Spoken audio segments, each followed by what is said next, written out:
Parole and probation, part 3. If you're on parole and probation, let me tell you something, bro. You are not. You need to have an understanding that these people are trained for this.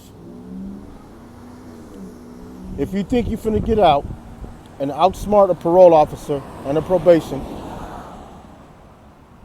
officer like they ain't never seen a criminal or a person, or they can't tell the psychology of the criminal mind, the criminal addictive mind, trust me, they do. This is why when you step out to get involved in those classes, in those courses, because if you come outside, bro, and think you're gonna do things your way and succeed, you're deceiving yourself. You're deceiving yourself. I know people right now, bro, that are scared to face their probation officer and the parole officer, and I got another nugget for you. The realer you are, the brutally honest you are with yourself and with your probation officer, the more respect you're gonna get from that parole or probation officer. The more, a little bit more leniency you're gonna get, because at least they know that you're gonna keep it real. And if you mess up, and if you're getting high, here's another nugget. If you're getting high, you got a problem. You need to deal with that problem.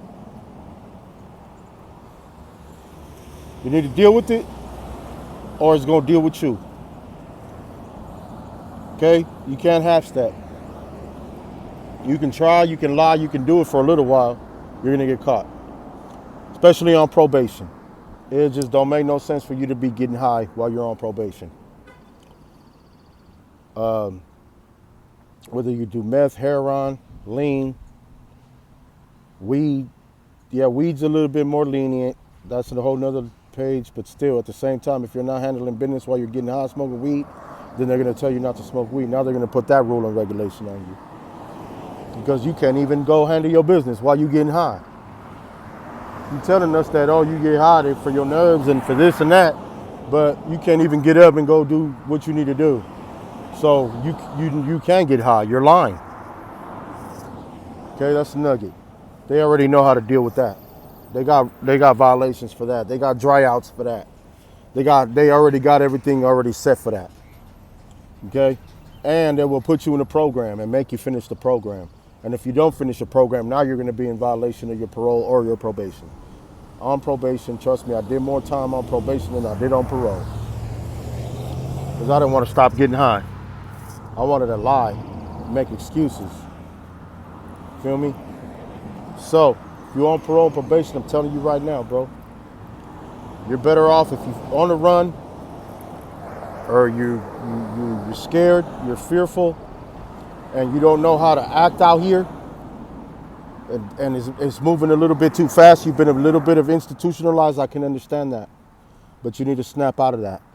You need to snap out of that, and that woe is me you have to put a halt to that, and say, man, I gotta at least give it a try. You need help, then you need to ask for the help. You need to say what you need to say. Man, I can't deal with this out here, bro. I'm institutionalized. And there's programs and things for that, too. Okay? Because being on the run is going to make it hot in the set. You'll make it hot. Nobody's going to want to deal with you. All the doors are going to close. You're going to burn bridges with the people that really care for you, that's giving you money, helping you, back you up, halfway enable you. They love you, so they're paying for you and giving you stuff and buying you stuff because they want to see you do good, and they know that you have the heart to do good, and they love you. You're going to burn that. You're going to get yourself in situations, because obviously you put yourself in a situation where now you're on the run. Now you don't want to, the being on the run is not doing the rules and the regulations that probation placed upon you that's being on the run. You don't want to check in. You're not checking in on time. You don't want to test, or you're testing dirty. You're doing stupid stuff. I think you want everybody else to enable that. You want everybody else to support you, but you don't want to do the right thing, bro. And that's why I tell the people and the families and the people that are helping these people to draw boundary lines and leave them alone. Leave them alone. I don't care how much you love them. If you love them, you gotta love them from a distance, because he's gonna drive you crazy. He's gonna put you in a situation where you're gonna be constantly worried about this person. And bro, you're gonna drive yourself insane, and you're not gonna want to deal with this person no more. You love them, that's your family member. Now they gotta deal with the consequences. You gotta let them deal with it. And you gotta encourage them to deal with it. If he's hanging with the homies, let the homies house him. If he's hanging with a female, let the female house him. If he's hanging with Mr. Cooper, let Mr. Cooper house him, etc., etc. If he's under your house and your rules, then you got to put rules and regulations on that person, because this person don't know how to follow rules. That's the nugget. That's for the family. That's for the baby mama that loves her baby daddy so much that she willing to not be with no one else, because she loves her baby daddy so much that she wants the father of her child in her son's and her daughter's life, and you want them to do right, and you got a home, and you fought tooth and nail, blood, sweat, and tears to put this fool in the house. When he comes out, and he's coming out laid up on the couch, don't want to do nothing, don't want to get a job, don't want to do nothing, and you there supporting him, enabling him, you have to set a boundary too, as much as you love him. I love him so much. Or you going to put yourself in a situation where you want to go find you another man that's doing the right thing. You should have did that in the first place. You got yourself in the, you knew what you signed up for when you got this man, and now you're willing to deal with it. Now you got to deal with it, bro. Or girl. He has to be willing to show that he wants, or she has to be willing to show by action, not by word, by action. Don't watch what people say. Watch what people do, especially when they're on parole and probation. You got a boyfriend or a girlfriend that's on probation and parole, bro, you going to have to make sure she's checking in and doing what she need to do and follow the rules and regulations. Tell her, let me see that paperwork. Let me see it. Oh, you ain't supposed to do this, you ain't supposed to do this, you ain't supposed to do this, and you ain't supposed to do that, bro. And you need to help him follow that. Or they can get the hell up out your house. Because you don't need that heat upon your house, because guess what? If you aid in abet a criminal or a probation, you're putting your child and your family in jeopardy, and the Department of Family and Department of Child and Family Services will be knocking at your door. Yes, they will. Yes, they will. Because now you're aiding and abetting a criminal. Because he don't want to do the right thing, or she don't want to do the right thing. Man, I'm giving you some nuggets up in here, bro. And I know y'all done heard it all and seen it all, because some of us have aunties, uncles, mamas that been on parole and probation. And shame on you if you've been on parole and probation, and you have that experience, and you're a parent, and your son ends up getting himself in that same cycle, and you don't help him to get on the right path, but you're enabling that person to get high and do this and do that. Shame on you. I'm dealing with that too, bro. I'm done with it too. I'm dealing with that too. You feel me? And every time my child picked up the phone, called me, yeah, I'm gonna shoot the shit with him. Yeah, if you from the set, yeah, you do. The nigga, are you checking in though? Are you doing what you got to do? If he diverts from it, or he starts showing me some actions, that's why my son don't want to talk to me right now, because I'm real enough to do it. So he'll go to his enabling ass mama that's getting high and go do that. Yeah, I'm gonna put it out there because it needs to be put out there. You gotta expose that darkness. Shame on any parent who enables their child, especially if you got the experience under your belt. You're committing. You don't love your child. You're not showing love. You still need help. That means that you really don't know about parole and probation. You don't give a damn about your child. enabling that person and being friends with him as a child. That's your child. He's not your friend, he's your child. And you got to treat him as such when he's on parole and probation, because he needs to understand that he has to deal with the consequences of his actions, man. And we got to change this cycle, man. We got to change the cycle in our families, and the only way we can do it is by being examples, man. Being examples to our kids. Whether we don't, yeah, they might fall into the cycle of it, but yeah, you might put a guilt on yourself as a parent. Oh man, I put myself, man, he doing it because I did it, bro. But now I can't tell him that. Yes, you can if you did the right thing while you were on parole and probation and you succeeded in it or failed in it. You got something to teach. You got something to teach them how to do it. And if you fucked up while you was on probation or parole, and you got a son that's on parole and probation that's fucking up, then you can teach him what not to do. Straight up.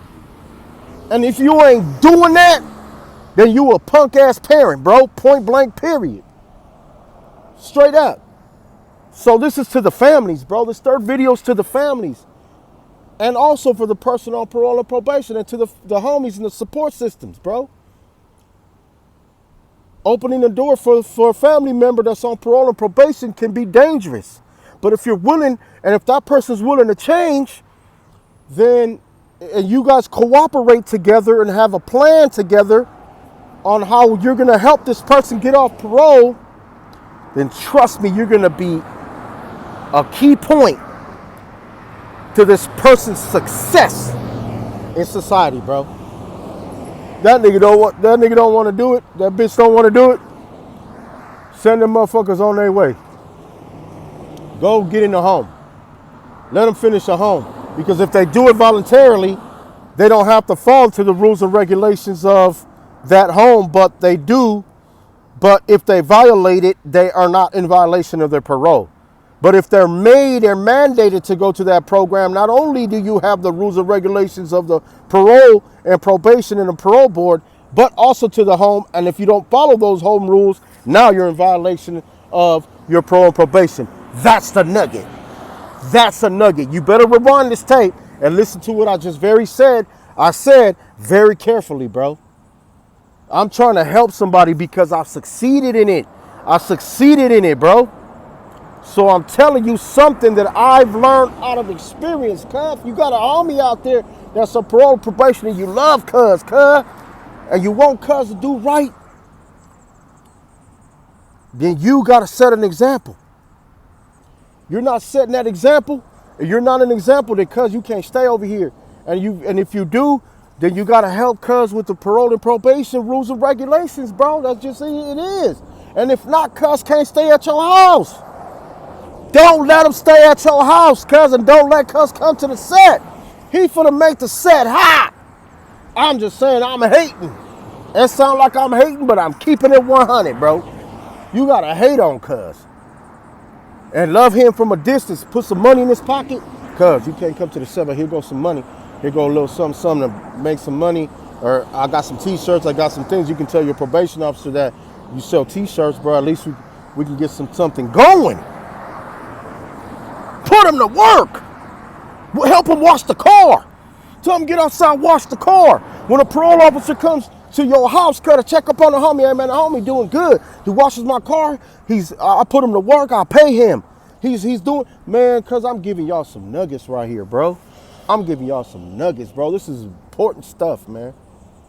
For us to get out of that cycle and get out of that system and get out here and show these people, man, that we can do the right thing, that we can plan, that we can think right, that we can go and listen to our conscience and deal with our conscience. Stop ignoring your conscience, bro. That's what you did when you committed your crime. You ignored your conscience because your conscience will tell you what's right and what's wrong. And if you're ignoring it, then now you're put in a position where you can ignore it. And that's why they call it motive. Do you know what motive comes from? Look it up.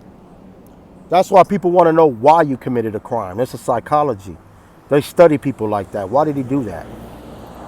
And there's a whole book of knowledge and college courses that you can in psychology that you can get from it. Trust me, those people already went through those courses and colleges. That's why they probation officers. This Deucey, man. I'm trying to give you some game, man.